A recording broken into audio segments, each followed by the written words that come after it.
passava por uma das mudanças mais marcantes da sua história. A Revolução Francesa tinha mudado o país completamente. E para governar um país tão complexo em sua história, formou-se um governo chamado Convenção Nacional. A Convenção Nacional era a reunião de diversos homens envolvidos com a política, mas cada grupo que fazia parte da Convenção Nacional tinha interesses diferentes. Os jacobinos eram pessoas da classe média e uma pequena burguesia. E o que eles mais defendiam eram mudanças radicais no sentido de dar à sociedade direitos iguais de acesso à justiça, de acesso à educação e principalmente o direito de expressão. Os girondinos, também um grupo de burgueses, tinham outros interesses mais econômicos, envolvidos principalmente com o aumento, a expansão do capitalismo na França. Havia um grupo conhecido como planície que tentava se afastar de mudanças muito radicais na França. Eles eram um grupo muitas vezes criticado por não se envolver nem com uma pauta muito envolvida com mudanças sociais e nem com uma pauta muito envolvida com mudanças econômicas. Havia também na França um grupo muito conservador. E esse grupo que era conservador defendia inclusive o retorno da monarquia e o retorno de uma monarquia constitucional. Eles eram contra as reformas populares que tinham como objetivo, garantir ao povo os direitos que eram tão exigidos pela sociedade. A sociedade francesa, principalmente as pessoas que viviam em Paris, apoiavam mais as ideias dos jacobinos, porque eram ideias que pareciam ser ideias que trariam realmente uma mudança social e uma melhora social para várias pessoas. Então muitas pessoas compraram as ideias jacobinas de transformação da sociedade francesa. As pessoas achavam que elas teriam novamente uma vida digna, acesso à liberdade, à educação e teriam uma vida muito melhor. Entretanto, os jacobinos tiveram uma fase de governo muito complicada. Como eles foram apoiados pelo povo, eles acabaram assumindo um papel muito importante na situação política, na Convenção Nacional, que era de onde era governada a França, e algumas decisões foram dando cada vez mais poder a eles. Primeiro, eles levaram o antigo rei e a sua esposa, Maria Antonieta, para a guilhotina. Então, o rei e muitas pessoas que eram ligadas à monarquia foram condenadas à morte. Em 1793, os jacobinos tomam por completo todo o poder da França. E eles criam, nesse ano, um Comitê de Salvação Nacional. Esse Comitê de Salvação Nacional tinha como principal objetivo eliminar da sociedade francesa todas as pessoas que eram contrárias à Revolução e contrárias às ideias dos jacobinos. E cabe aqui apresentar para vocês um líder jacobino muito famoso, que é o Maximilien de Robespierre. Esse homem, em seu discurso, em sua trajetória política, levou o emblema dos jacobinos, e ele, ao mesmo tempo que defendia ideias muito libertárias e boas para o povo em alguns sentidos, também foi o homem que foi responsável pelo Comitê de Salvação Pública, além das pessoas que apoiaram essas ideias durante a Nova França, a República, a Convenção Nacional Francesa. Em 1794, a Convenção Nacional tinha levado à morte 17 mil pessoas. 300 mil tinham ficado presas.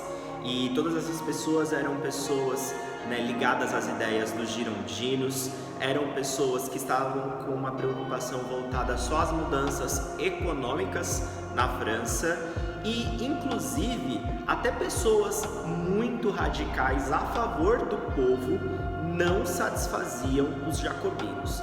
Eu lembro a vocês da classe dos Cudeliers, que tinha uma preocupação radical de tirar terras dos mais ricos e redistribuir essas terras para os mais pobres. Até pessoas desse grupo político foram condenadas pelo Comitê de Salvação Nacional, né? Duas personalidades muito famosas que eram desse grupo, o famoso Danton e o Marat, que eram políticos Cudeliers, foram condenados à morte por uma guilhotina.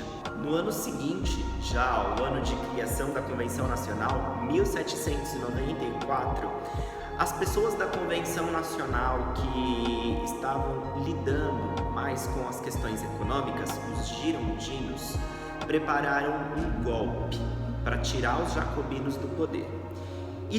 O que motivou esse golpe não foi nem a questão das mortes. O que mais motivou esse golpe é que uma das ações do governo jacobino foi ter congelado preços na França daquela época. E o congelamento de preços acabou interferindo no lucro dos burgueses girondinos. E foi então que, numa aliança entre exército e girondino, os girondinos reuniram um número grande de assinaturas contra o líder jacobino, Maximilien Robespierre, e decretaram a prisão de Robespierre. Robespierre caminhava para uma morte, e uma morte que ele mesmo tinha promulgado na França, uma morte por guilhotina.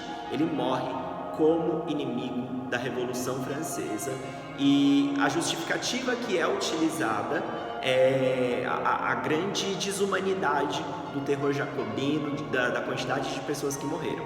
Mas eu quero que você lembre que o que estava envolvido aí não é só a questão dos direitos humanos, como também a questão econômica. Por que será que foi tão fácil derrubar os jacobinos, derrubar Robespierre? Num primeiro momento, o povo até que estava admirado por essa galera que estava no poder, por esse novo regime. Eu posso trazer aqui para você alguns pontos que são muito importantes do governo jacobino. O fim da escravidão, principalmente nas colônias, né, as regiões que foram invadidas pela França.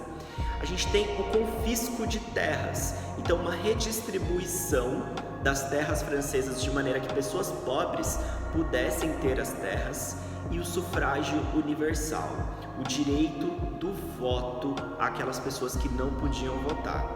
Mas as ações do governo jacobino, muito ligadas à violência e ao uso da guilhotina, foram deixando com que o povo apoiasse o golpe girondino. E foi por isso que os girondinos conseguiram, de maneira muito rápida, tirar os jacobinos do poder. Em questão de um ano, o golpe já tinha acontecido e eles estavam preparando o espaço para uma nova fase da história francesa, conhecida como diretório.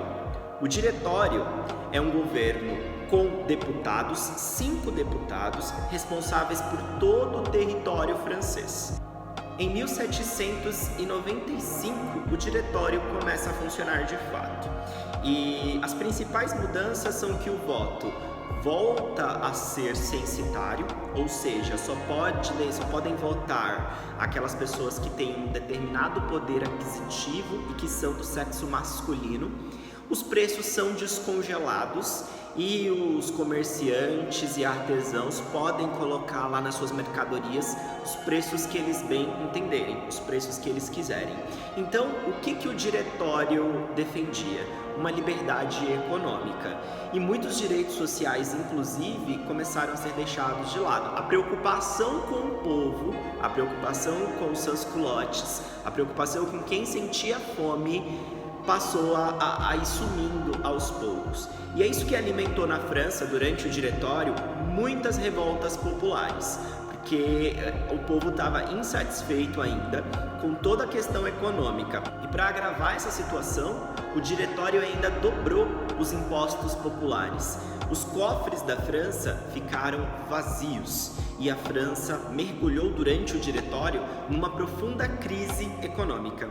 E é aí que o exército francês começa a ter um papel fundamental, porque o diretório, não conseguindo governar a França, vai se apoiar no exército para eleger um imperador.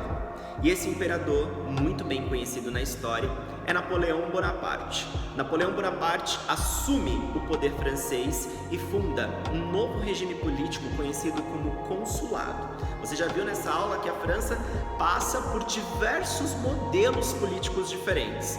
Nós temos a Convenção Nacional, com vários grupos comandando o país politicamente. Nós temos o Diretório, que tem ali um papel decisivo e nós temos agora o consulado de Napoleão Bonaparte. O poder volta a ficar centrado, dessa vez na figura do Napoleão, e ele tem algumas pessoas da confiança dele no poder francês, mas a maior figura e a maior parte das decisões passam pelas mãos do cônsul, do Napoleão Bonaparte. Isso é o mais distante possível de uma democracia, porque não tem uma discussão, porque as coisas são feitas no país mais pelas vontades de um grupo muito pequeno ou de uma pessoa somente.